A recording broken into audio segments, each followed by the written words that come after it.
combinations go a long way in technology. Like, you name something with a combination, I'm sure it's going to be a hit. Especially if you put ops at the end of it. So yes. Luckily we know the two speakers because we're starting to be a bit cheeky about them already, isn't it? So, well, let's go. I've been looking forward to this. It links back to an inspiring earlier keynote where we started to think about the planet and how can we take such planetary concepts and such vast things and make it work in our teams. And so I'm super looking forward to this. So we're very happy to welcome Peter Barnes, pronoun he or his. He's someone who knows something about everything. And he has tried his hands at multiple things, from starting his own company to helping and managing a century-old organization. And to me, he's actually a perfect blend of philosophy and technology, and pretty much he can handle anything that's thrown at him. These days, he's like a wandering exec trying to help clients understand how they can actually make technology a good force. He also has excellent taste in clothing with brown shoes, blue jeans, and a Thoughtworks t-shirt. So you'll notice the pattern here in today's presentation. So that's Pete. We all absolutely love him. Now, we don't mean when he say he's an expert on everything, we don't mean that as an actual insult. He's he's our Renaissance person in that sense. Now, his pair for today, I've got to know and had such a pleasure of becoming friends with in the last year of really quite tough work on some tough assignments. So, Mariano Giuffrida, and I think I probably did that okay. There you go. Principal consultant at REA Group at REA Group. It's time to still, 2 years later, and I'm still there, Thoughtworks, right. So Mariano Giuffrida, principal consultant at Thoughtworks.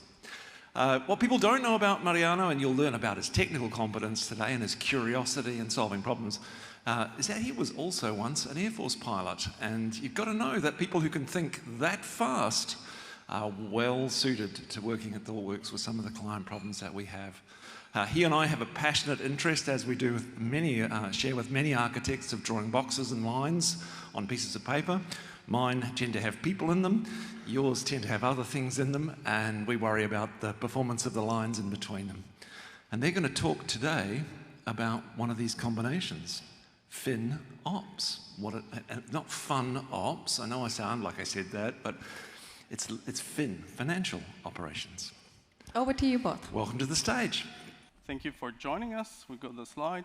So there we go. In the modern day, organizations are constantly expected to adapt quickly to heightened customer expectations and to move rapidly about them. Driven by this need for greater business agility, speed and responsiveness, these organizations are adopting new ways of working, which by and large have allowed us, as business people that work in business, to catapult them in the 21st centuries and accelerate their innovations and unlocking great business opportunities.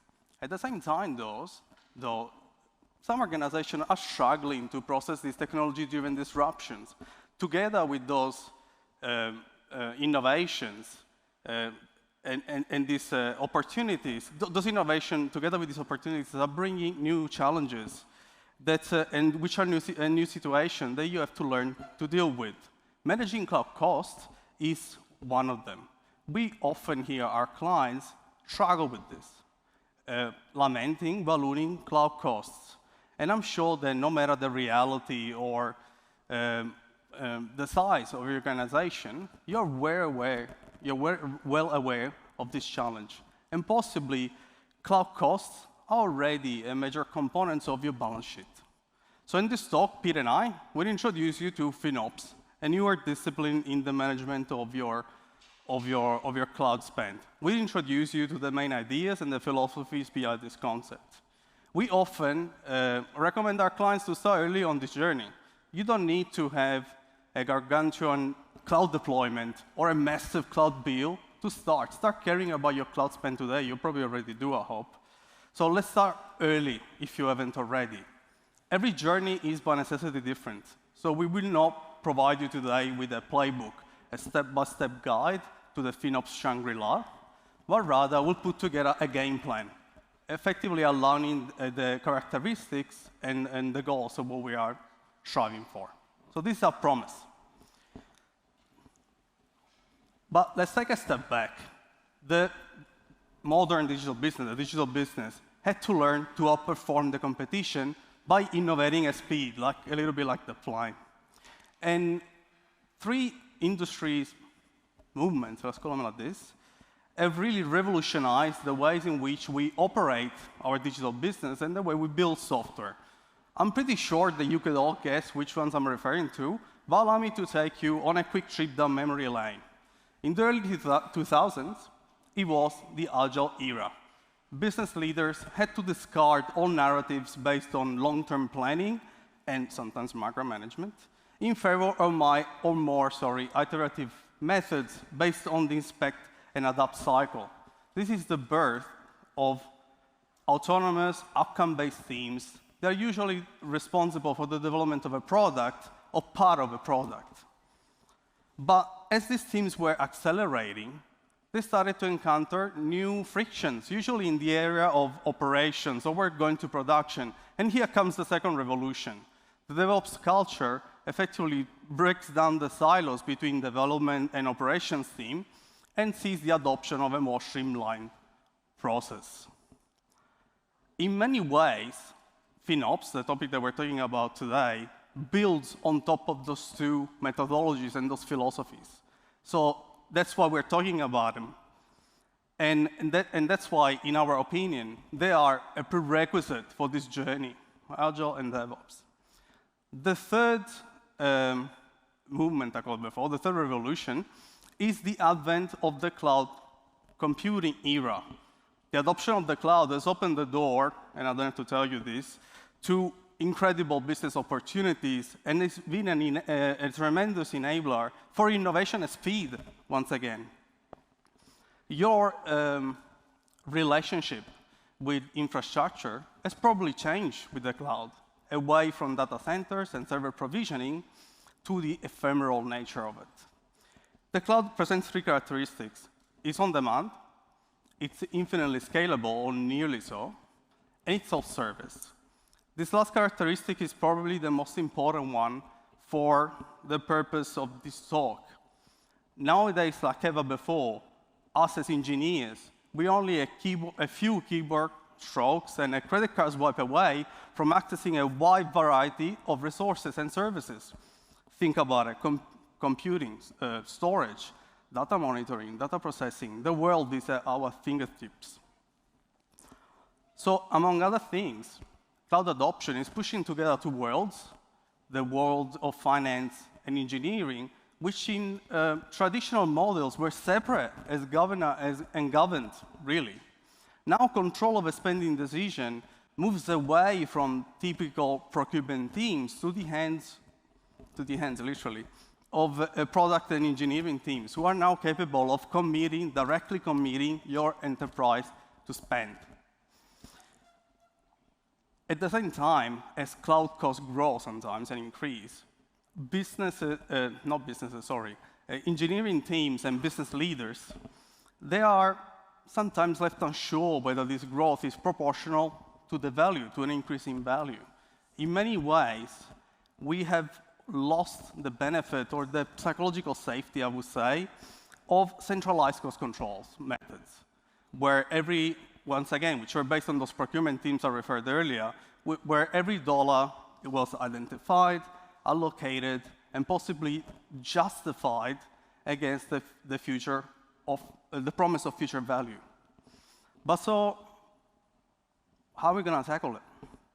And that's where FinOps comes in. Click, there you go.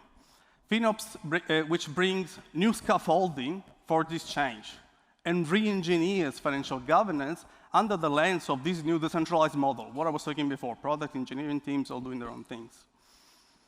As a maturing cloud financial management discipline, FinOps promises good governance through 2 characteristics: transparency and shared accountability. It guarantees the self-service nature of the cloud, while at the same time, it makes your CFOs or your financial team feel more in control of your cloud spend, or maybe I should say, your cloud investment. Now, it is time to start that first, it is time to take the first step on this journey and to bring together the two worlds, one of finance and engineering. Pete, how did you build the bridge to finance? Thanks, Mariano.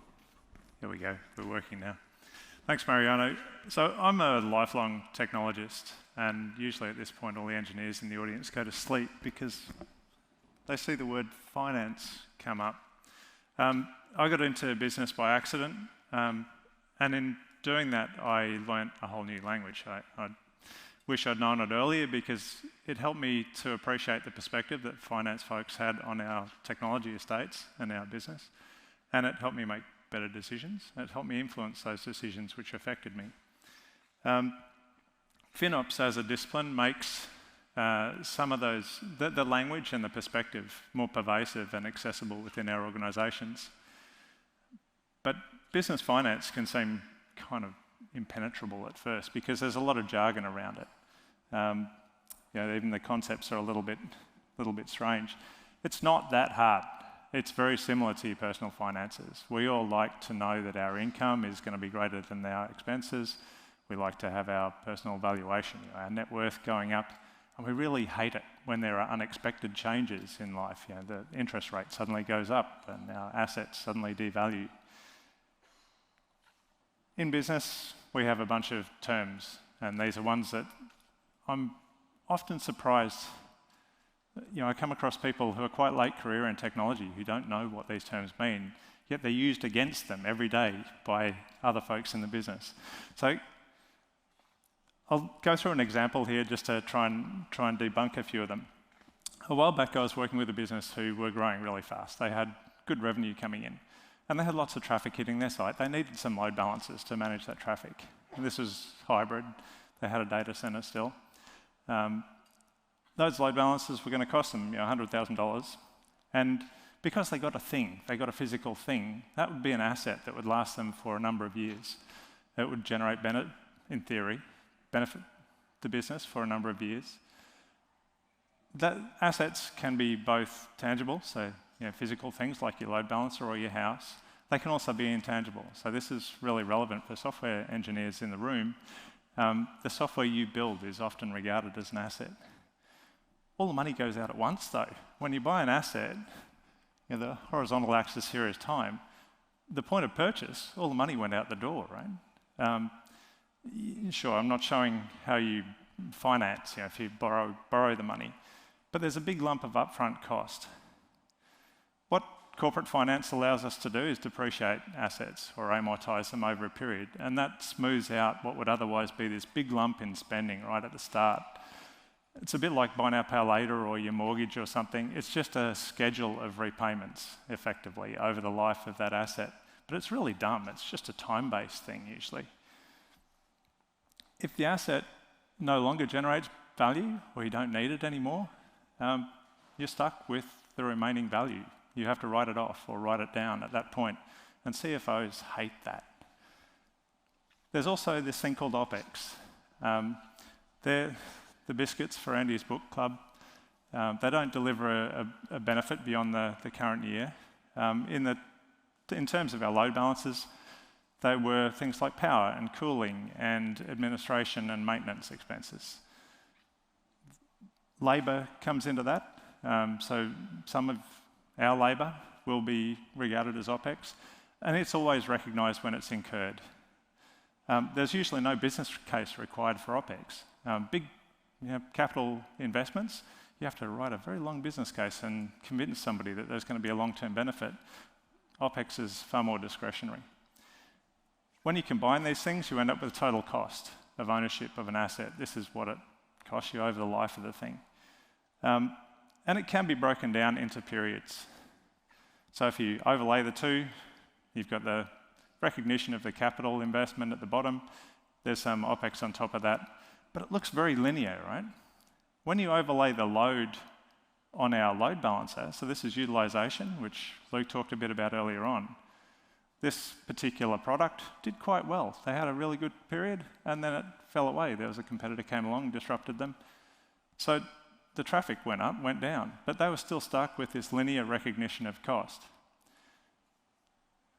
The benefit, if you translated it into benefit, so revenue, say, for the business, that was flatlining after a certain point. They didn't get much more value from it. So the cost was doing this, and the benefit was doing that. But they had no real way of recognising that in near real time and make decisions. It was even worse because the attribution of cost and even the separation of load on the load balancer was difficult. So who actually owned what cost? Who should get charged for it? So often the benefits are bucketed too, but that's a whole different talk. The trend that we've seen over the last probably 10 years in industry is a move from CapEx to Opex. And there's a bunch of reasons for that. As Mariano spoke about earlier, the pace of technological evolution has been accelerating and accelerating. So we're no longer confident that the things that we buy or build will have a useful life of 5 years or 7 years, which was typical not that long ago. There's also market volatility and uncertainty, so people get you get disrupted like these folks did. So you don't know that you're going to have benefit being delivered by this thing that you've invested in a number of years in the future, which makes it imprudent from a business perspective to encumber the business with a repayment plan. It's also really hard to budget for this stuff. So who knew when COVID came along? If you're in 2019, put yourself back there for a second, that COVID would come along and drive uptake of online shopping events at a rate which required a business to go out and buy a bunch of load balancers. Luckily, the cloud came along, allowed us to rent it rather than buy it, and that was a pay-per-use model. So that's a really significant shift. It maps much more closely to utilisation, and it's also much more fine-grained. So both temporally, so if you're using most of the hyperscalers these days, you can be charged by the second or by the minute or by the hour or by the megabyte or whatever those units are. And what that allows you to do is move away from what was a very linear representation of cost to a very precise representation of cost. So it's granular, it's near real time, and it's really attributable. It's specific to your workloads. Now, cloud service providers aren't charities, right? They are public companies. They have big data centers full of infrastructure that they need to recover their investment on. They're running the same game that we used to when we bought our own hardware. The way that they get return on their assets is what Luke talked about earlier. They try to maximise utilisation. So even with all the smarts that they have, they still get about 60%, 65%. That's not great for them. They could do better if they could sell the other 35%. So when we go and buy a cloud resource, we rent something off Amazon or Google or Microsoft, the procurement process is often really simple. Right? We're swiping the credit card, spin it up, but we're actually putting our company on track to potentially spend significantly more than the $100,000 we talked about before. If you're fully utilised, if you're at the peak of that utilisation curve for 5 years, I pretty much guarantee Amazon or Google or whoever is going to cost you more than it would have cost you to buy the asset outright. But we can look at utilisation. We're only paying based on utilisation, and we can look at the cost to value ratio as we go along. And when we see the cost of value dropping off, we can stop or we can change direction. And that's really the key to FinOps. It's providing this granular, near real-time, specific and relatable cost associated with the thing that you're doing. So you can correlate that cost with the movement in your measures of value. And I say measures of value because it's not just about revenue. There are all sorts of measures of value. So from an engineering perspective, we often look to prioritise our stories based on that, on value. And that might be something quite removed from dollar value, but that's okay, we can use that. Realising that value, though, requires a shared language, as we spoke about.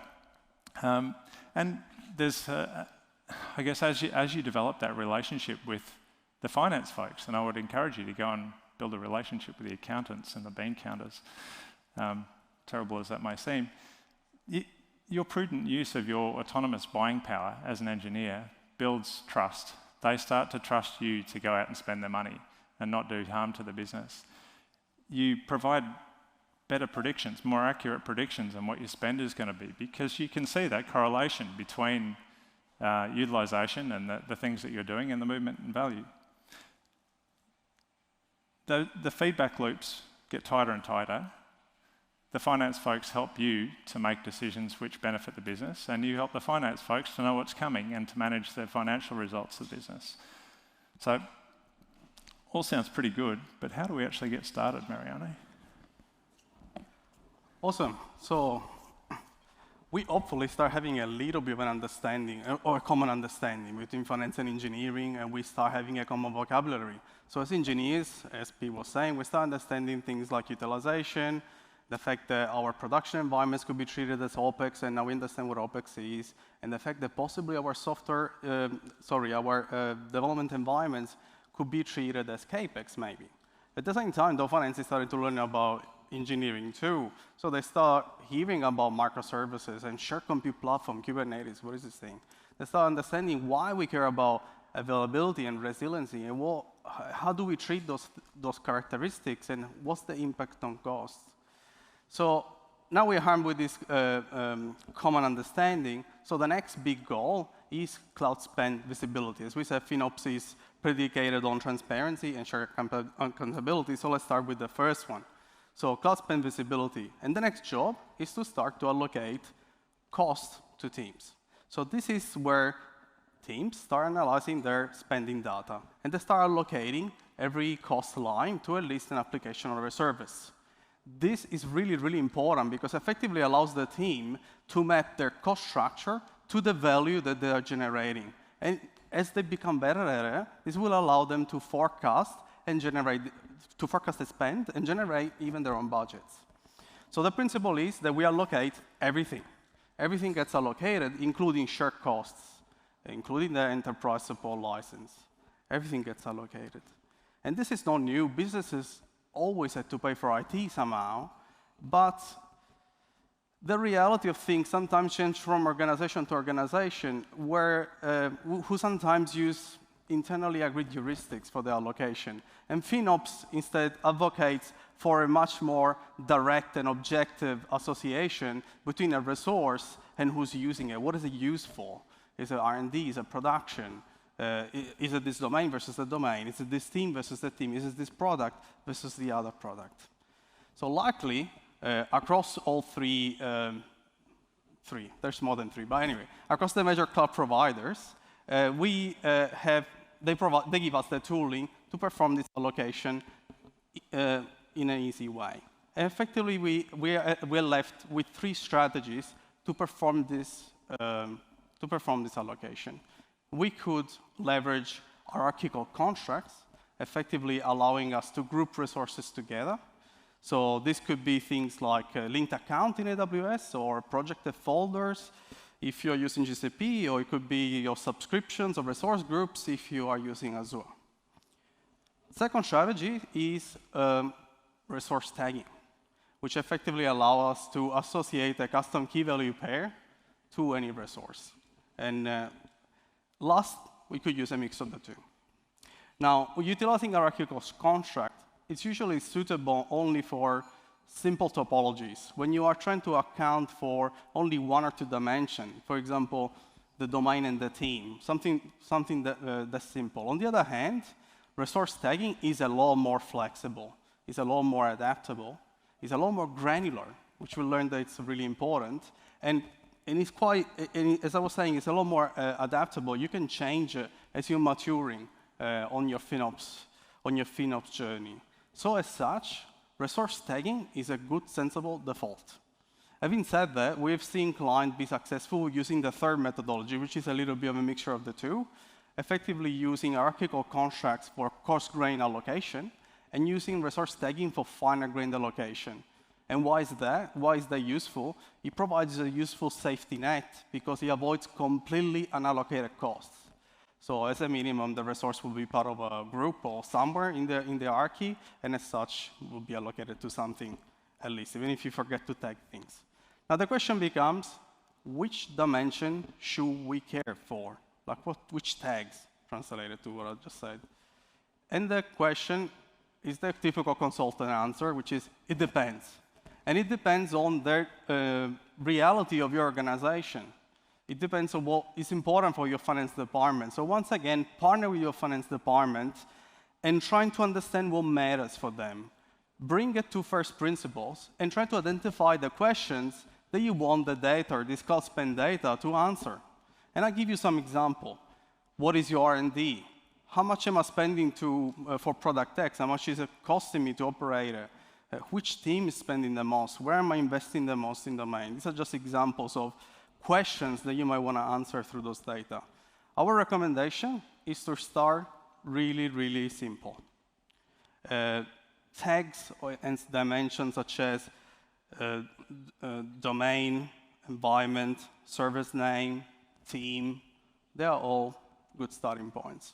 So start from there and move on and evolve. This does sounding like a lot of work, Pete. Why are we doing it again? It's not because of Agile or DevOps or Cloud or anything like that. It's all part of a response to one of Nigel's favourite acronyms, which is VUCA, or volatility, uncertainty, complexity, and ambiguity. So we see this complex and changing world around us, and we need to be able to respond to that. I need to press the go button. That Red Bull air race plane at the start is a pretty good representation of modern digital business. You know, it's having to change course pretty often. It's actually probably better if all the pylons were moving all the time. That would be a better representation. So in order to win, it's got to be fast, agile, and precise and accurate in getting through the course. What FinOps gives us is data. It gives us that visibility that Mariano talked about of what's going on in our business. We can do really fine-grained correlation of cost versus value. One of the ways that we get immediate value from that in some businesses is just through elimination of waste that wasn't necessarily apparent previously. So another organisation I know quite well, they did several rounds of decommissioning prior to their cloud migration. So they were running hybrid cloud, they had a couple of data centres, they wanted to get out the data centres. So they went through and they were quite diligent and said, can we turn any of these things off and not migrate them? And yeah, they turned a few off. They went into cloud and tagged everything that went in there with who should own it, who should wear the cost of it. And when that cost became specific and attributable, the very same people who had said, no, we can't turn that off, went, oh, actually, it costs quite a lot, doesn't it? Maybe we will. And their cloud bill went down by 30% in 3 months. And it wasn't an insignificant cloud bill. So that elimination of waste is something that can occur. It doesn't occur every time. The sustained benefit comes over time. And it's time because it's more about the people than it is about the tools or the data. You're changing behaviours and the things that people pay attention to. Conway's Law, just making sure I had the right slide up. Conway's Law, if you've ever listened to Thoughtworkers talk about organisational design, you'll have heard us talking a lot about Conway's Law. It's this kind of reflection of the technology structure and the people. And the reason we talk about that in this context is that the primary mechanism for driving change is the team that's closest to the work. So if you can make the cost of the thing you're doing specific and relatable to the people who are closest to spinning up the resources in cloud or shutting them down when they don't need them or changing to a lower cost alternative, then they will do that. There are always other people in the organisation. Sorry, I should have done this relatable insights thing again. If you make them relatable, it's what we were saying at the start about the Red Bull plane, right? That they become faster at making their decisions because they're getting data in real time. And they're precise and accurate in their responses. So there are other people in the organisation who will want to know about it. Usually there is some sort of central governance function around FinOps. I say governance, it's more of a platforms team. So they help define things like tagging standards, because if we have choose your own adventure across a large enterprise and define our tags at team levels, it makes it very hard to aggregate and roll up and drill down. They also provide tooling, and they might monitor compliance to make sure that everything is being tagged and allocated to somebody who's going to pay attention to it. Finance teams, as we've mentioned, always love this stuff. I say that reservedly because they don't know about technology, just like we don't know about finance. They have a very similar response when we start talking excitedly about microservices to what we do when we hear profit and loss. But the more they learn about our world and the more we learn about theirs, the better we can collaborate. So it becomes another kind of cross-functional team, if you like. If you can make the data relatable at every level of your organisation, it doesn't matter if you're still a little bit functionally aligned rather than product aligned. If you can make that information relatable, people will look at it from their own perspectives. They'll draw their own conclusions, they'll drill down, they'll do some exploratory analytics, and they'll figure out what needs to change, and they will optimise. Tell us more about optimisation. Okay, meat and potatoes. So, cloud formula. The cloud formula across all cloud providers, it's quite consistent and quite simple. And because it's simple, I love it. So cost equal usage times rate, where usage can be, is typically time-based or volume-based, so the numbers of seconds of hours which you're using a resource, or is it the gigabytes of data that you're storing or transferring among resources, and the rate, just like your energy bills, it's the dollar amount that you can expect to pay for the utilization. I was saying I love it that it's simple because it's quite obvious to deduce that cost goes up as either usage and rate go up, but conversely it goes down as one of those two start trending down. So effectively we're left with two strategies to save on cost. Cost avoidance and rate reduction. So let's talk about the first one, cost avoidance. Avoiding cost translates to reduce what you're using, which is what Luke was saying earlier. So sometimes it's called also resource utilization optimization or usage optimization. It'll be quicker. That's why we were spending all the time tagging at the beginning, because we were trying to effectively get really granular and objectively quantify usage. So once again, it's extremely important for your usage tracking to be timely, accurate, granular, and achievable. The question becomes, who's going to do this? Who's going to go around and unplugging the virtual plugs, the virtual server? Is it your finance team? Is it the CFO? And rhetorical question, right? So hopefully not. The principle is that usage optimization decision should be decentralized to where expert knowledge can be applied daily.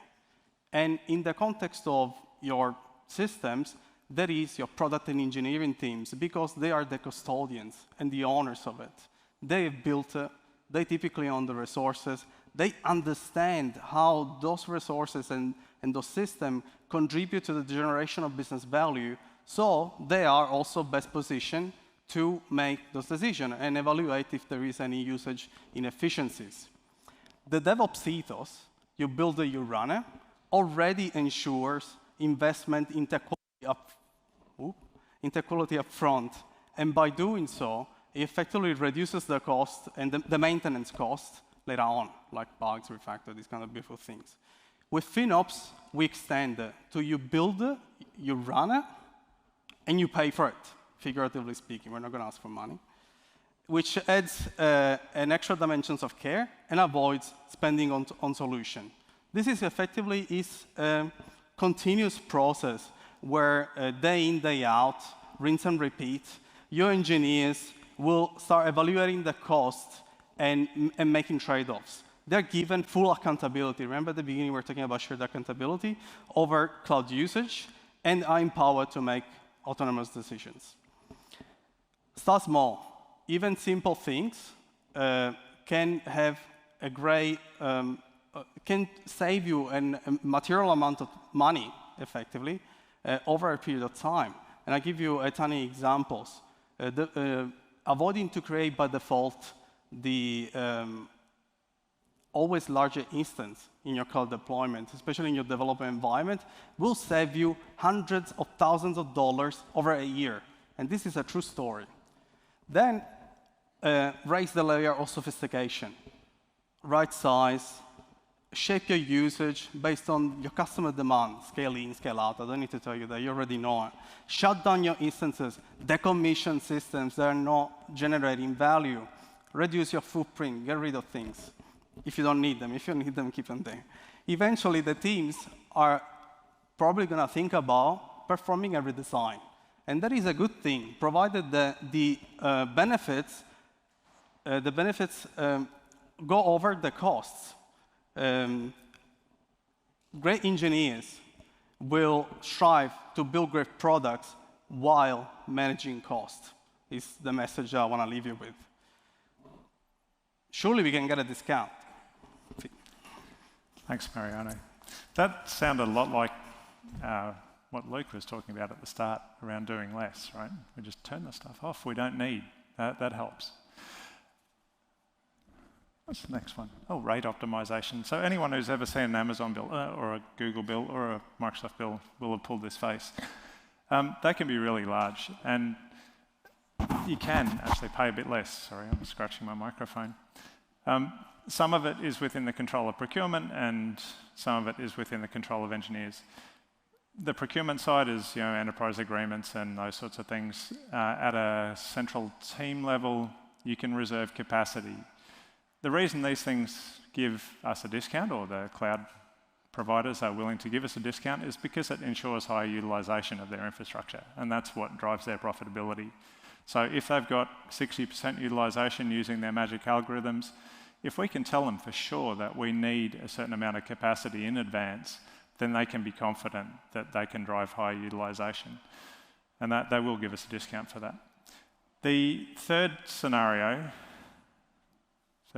so enterprise agreements, reservations. Third one is buying that unused capacity on an opportunistic basis.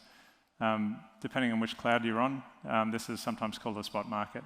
The discounts in that can be really huge. So 90% discount on your on-demand, but it does require you to build price-aware solutions. You need to build software which will take into account whether or not the resources are expensive at that point in time. What Luke spoke about earlier was SLA degradation. So if you have a workload that can shift in time to when there's available resources, great. If you have a workload which can just reduce its computational capacity a little bit, that's also good. Practically, reservations and things a bit easier to deal with. You have to build software to do price awareness. And if you're going to do price awareness, do carbon awareness as well. Luke mentioned earlier, their carbon footprint tool has an API now, so you can tell roughly how much carbon you're going to produce. Which brings us to Green Cloud. We're going to have to be pretty quick, I think. Yeah, I will. So I won't tell you why this is important. Luke already did that earlier this morning. What I will tell you is that FinOps and GreenOps can come together. You can effectively bring and leverages the learning from one to another and apply the same principles, and with some distinguishing. This one is a long talk, most likely, maybe one for the future. So we won't go too far into it, but it's something that maybe we can talk about it during the breaks. Pete, please wrap us up. Alrighty. Takeaways, go and start today. If you're not doing it already, get to know your friends in finance, get some cost data, start showing them what you can provide. It will start the conversation. Allocate all of your cloud costs and make it transparent. Show everybody. Decentralize your usage optimization. The engineering team should be driving that. And the last one is probably the most important. Saving dollars can save you carbon as well, and save the planet. That's a nice thing, isn't it? Sustainability initiatives in many of our companies struggle because they don't get budget. They're perceived as a cost. One Australian company that I know, through, I guess, greater visibility and attentiveness to cost, changed something about the infrastructure they were running on. They saved about 60%, a little over 60% in terms of dollar cost, and about 80% in energy cost on that workload. And that was hundreds and hundreds of GPUs on a machine learning workload. FinOps is a cross-functional collaboration, and I guess in the theme of our conference today, it really is about trying to make tech better together, this time with finance, who you may not have spoken to before. Thank you.